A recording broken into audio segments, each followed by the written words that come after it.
I'm Robin Pop. Welcome back. We're going to finish this painting. Our light is starting to change, so we have to get this done. And I hope you've enjoyed the video so far. If so, please hit subscribe. We'll be doing some more outside paintings soon. But let's finish this one for today. So I've got my background trees. I've added some sky holes in there with my sky color. You can see there's little dots where the sky opens up that tree a little bit, and on the outside, and you can kind of carve around and make tree shapes and leaf shapes. So I'm going to work on the bottom part now. I've got a fence, I've got some bushes, and I've got a road. And there's this nice stripe now of light going on the road. So that's kind of an added surprise we didn't have before earlier. So let's go ahead and get that in there. I'm going to use my sky brush again and some white, and I'm just going to go ahead and lay that light color in there now, just to kind of get some tones on here that aren't so dark. I've got, dark. I want to get some lighter stuff on there so I can kind of even things out. I'm going to use my viewfinder again, my handy dandy little cardboard viewfinder.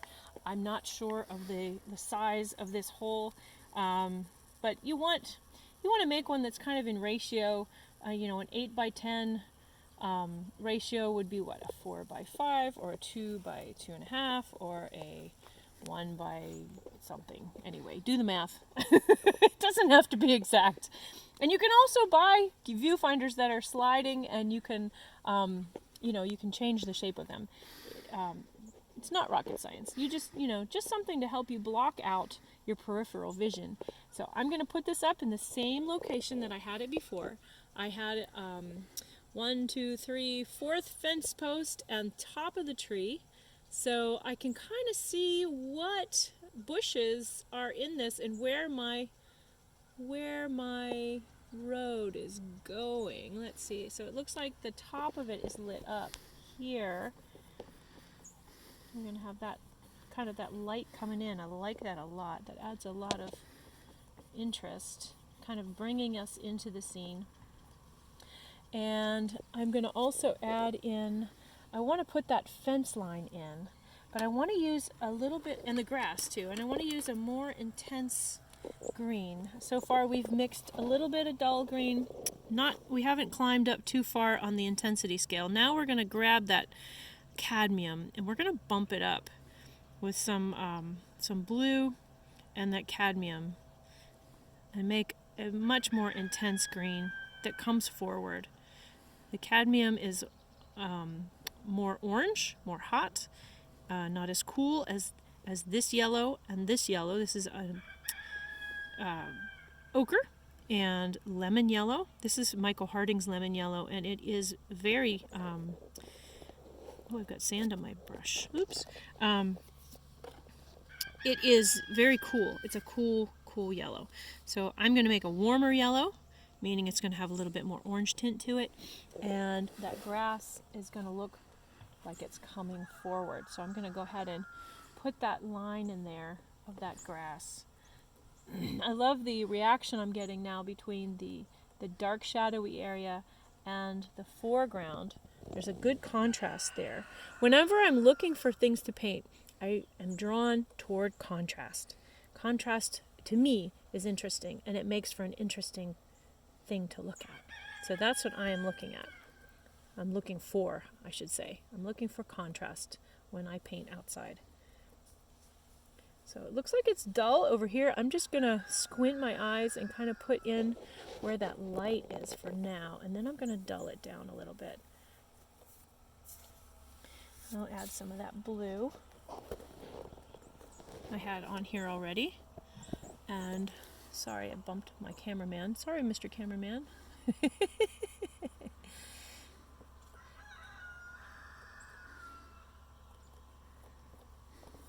Go ahead and get that in there. And there are variations.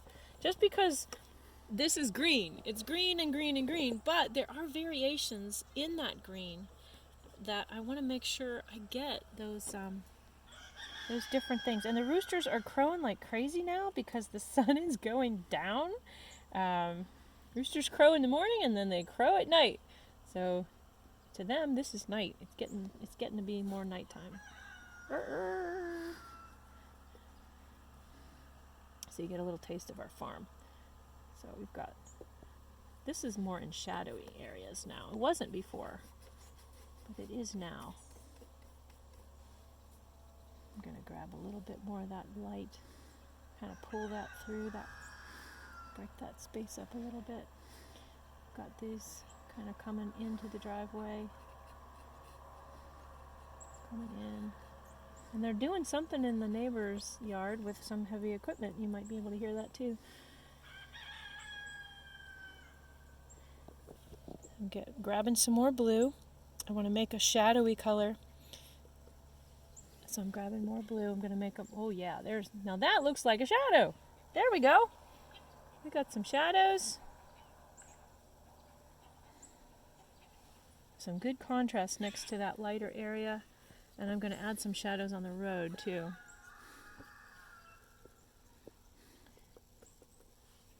Let's see,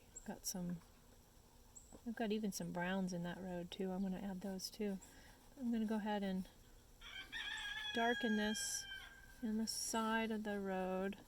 And then over here, get my white back. Let's see, a little bit. There, that's more like it. I'm going to be coming down this way and get some paint up there so I can push it around. Oh, my light is starting to change. Let's see, we got some green stuff in the middle of the road too. I want to make sure I put that in. Get my green brush. I've got two brushes here I'm kind of going back and forth with. I have a dark one with the greens on it and my light one. So I'm not trying to change this brush before I add paint. I'm working with my lights and my darks in two separate brushes. Once those bristles get filled, it's really better to just kind of keep that, you know, on that area, dark or light. I kind of like what's going on here. Let's see. We've got some shadowy grass in here in the middle. I'm going to put that in there. Just add a little bit more blue. See that hump in the middle of our driveway? Not everybody gets to paint their own driveway. Let's see. I'm going to kind of work this back and forth a little. I'm using the side of my brush. The smoothest place on a bristle brush is the side of the bristles. The point of the tip of the bristles are very scratchy. The side is very silky smooth. So if you're laying on paint and you don't want to disturb the things that are underneath that layer, use the side. You can kind of just lay it on there. Woo, starting to mix. Let's see. Okay, let's see. What do I need to do next? Oh, I forgot my fence. I gotta get my fence on there. I think I need to work a little bit more on the grass, but I'm going to go ahead and put the fence on, so we can come back to that. Let's get this fence on before it changes too much. I'm gonna have another brush that fell in the dirt. I'm gonna wipe it off, get the sand off of it. There we go. And this was my ochre. I had ochre on this brush, so I'm going to put more ochre on it. And that kind of is in between here. So I'm going to use the side of my brush again. Just kind of dance it along here and add some bushes that are in the sunlight. The sunlight's kind of hitting over here. So I'm going to just kind of add some random strokes that look like bushes. And over here they're kind of in the shade, so I might take a little bit of that dark and kind of put some shady stuff in, kind of bring it up a little. And I can see that tree trunk now. I couldn't before. It always helps if you take a photograph of what you're working with first, of what you see, because you never know if someone is going to park their car in front of you, or the rain begins to fall, or there could be 1,000 reasons why you cannot finish your painting from where you sit. So I always take a photograph as backup. And you can start it out in plein air. You can, if you've studied it, you've made kind of mental notes, or actually notes on paper, of the colors that you're seeing. You can go back with a photograph, and you kind of can realize that the photograph isn't going to capture everything, but you've seen it, you've been there, you can finish it, and it's not a waste. I've done that. And sometimes it's just a highlight that you need to add to finish it. There's so many times where I'll get something home, I'm tired, I don't see the highlights as well as I should, or I miss a contrast, and you can look at the photo and go, oh, okay, that's where that was, that's what needs to go on here next. And if it's just one little highlight, it might make all the difference in the world. So I always take a photo. That's the moral of the story. Take a photo. We have the technology to do that.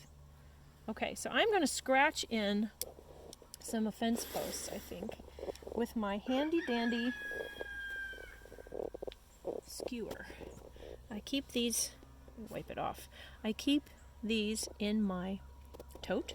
They are just shish kebab skewers, and they're great for signing. In fact, I can sign my name with it when we're done.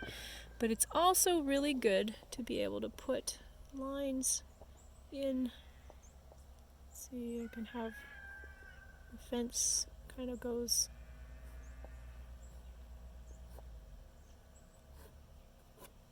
there. There's a fence. Ta-da! I can put some more lines in here. Don't need much. I'm just going to indicate that this is a fence. We have fences. Here we go. Fence. There you go. Okay, we have a fence. Oh, I forgot this little corner down here. Let's put some shadowy stuff down in there. We are about done. Let's see. I want that. Oops, there goes a brush. I want to really accentuate. So I'm going to add a little bit of yellow to my white, because I see this really goldeny color coming across here where the sun is hitting my driveway. Right like that. And the cows are mooing and the chickens are crowing. Boy, you guys are getting it all today. This is like a symphony. Oh yeah, I think we need that too. Look at that beautiful bright sunny stripe coming across there. Like that. I think I want to add a little bit bluer. Oh, my shadows have moved already. Okay, we're going to wrap it up here.